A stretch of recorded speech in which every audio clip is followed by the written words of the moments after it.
สบายดีทุกคนเนาะมื้อนี้บ่าวพายก็จะพาทุกคนไปดินสวนกาแฟเนาะหรือว่าเป็น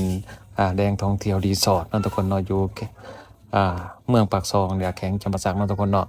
บ่าวพายก็สิพาทุกคนไปชิมหมากาแฟเนาะซึ่งบ่าวพายบ่เคยกินมาก่อนเนาะตั้งแต่เกิดเด้อตั้งแต่น้อยจนใหญ่บ่เคยกินกาแฟแบบสดๆเนาะก็คือบ่ได้กินมาอ่าแต่เกิดเนี่ยแต่ว่ามาลองกินมันรู้สึกว่ามันหวานเนาะทุกคนเนาะ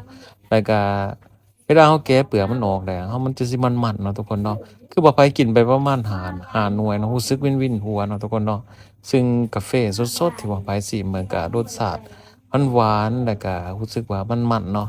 นอกจากนั้นทั้งสวนรีสอร์ทของเพิ่นเนาะทุกคนเนาะก็จะเป็นเป็นห้วยน้ำเนาะทุกคนเนาะไหลมาจากเทิงผู้เนาะงามๆเนาะเป็นสถานที่ที่ว่าเต็มไปด้วยพืชพันธุ์นานาชนิดเนาะก็เต็มไปด้วยที่ว่าบนบ่อนอยู่บ่อนนอนบ่อนแคมปิงต่างๆเนาะทั้งสถานที่แห่งนี้ก็เต็มไปด้วยแบบให้ทุกคนมาชมบรรยากาศหลายเนาะให้ทุกคนมาเบิ่งสภาพเนาะเพราะว่าอากาศเย็นหนาวแห้งเนาะทุกคนเนาะช่วงนี้ก็เป็นช่วงที่เดือน10เดือน11แล้วเนาะทุกคนเนาะรู้สึกว่าดีแฮงเนาะทุกคนเนาะ